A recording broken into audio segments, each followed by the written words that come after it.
பேரறிஞர் அண்ணா, புரட்சி தலைவர் டாக்டர் எம்ஜிஆர், இதயதேவா அம்மா, பெருந்தலைவர் காமராஜர் போன்ற மாபெரும் தலைவர்களை தவிர்த்துவிட்டு யாராலும் ஆச்சி கொழுக்கட்டை மாவு வந்தாச்சு. ஆச்சி கொழுக்கட்டை மாவிற்கு கொழுக்கட்டை அச்சை கேட்டு வாங்குங்கள். நாங்க அம்மாவுடைய தொண்டர்கள், அம்மா மக்கள் முன்னேற்ற கழகம் இந்த இயக்கம் 8 ஆண்டுகளாக பல்வேறு சோதனைகளையும்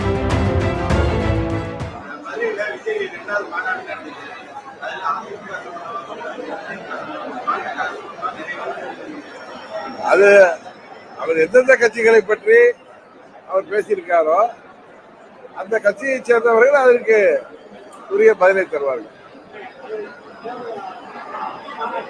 இது கிட்ட வாங்கல.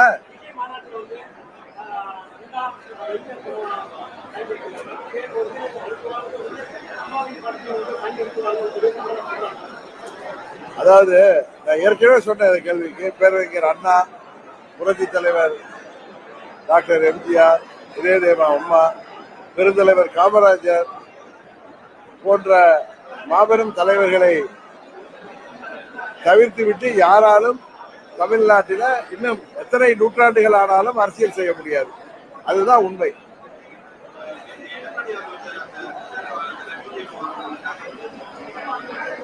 எல்லாத்தையும் பொதுமக்கள் பார்த்து கொண்டிருக்கிறார்கள்.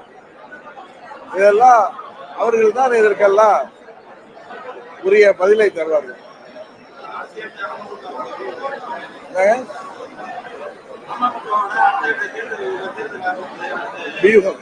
முன்னாடி வாங்கலாம், முன்னாடி வாங்குறீங்க. சவுண்ட்ல காது உள்ள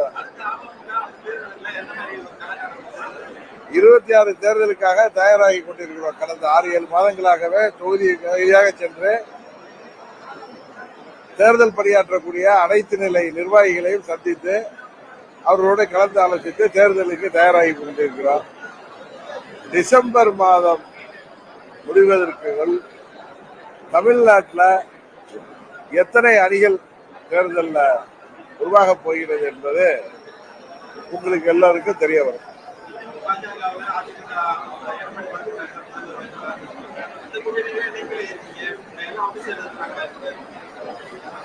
நாங்க அம்மாவுடைய தொண்டர்கள், அம்மா மக்கள் முன்னேற்ற கழகம் இந்த இயக்கம் 8 ஆண்டுகளாக பல்வேறு சோதனைகளையும் இயக்கம் சீரோடும் சிறப்போடும் நடைபெற்றுக் கொண்டிருக்கிறது. இங்க கூட பாருங்க, கடந்த பாராளுமன்ற தேர்தலில் நான் வெற்றி பெற முடியவில்லை. ஆனா இங்க எங்கள் இயக்க நிர்வாகிகளும் தொண்டர்களும் எவ்வளவு ஆர்வத்தோடு அடுத்த தேர்தலை நோக்கி தயாராகி கொண்டிருக்கிறார்கள்.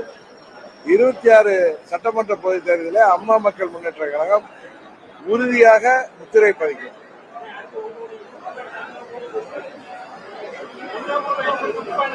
இப்ப தமிழகம் முழுவதும் ஒவ்வொரு தொகுதியாக போயிட்டு இருக்க.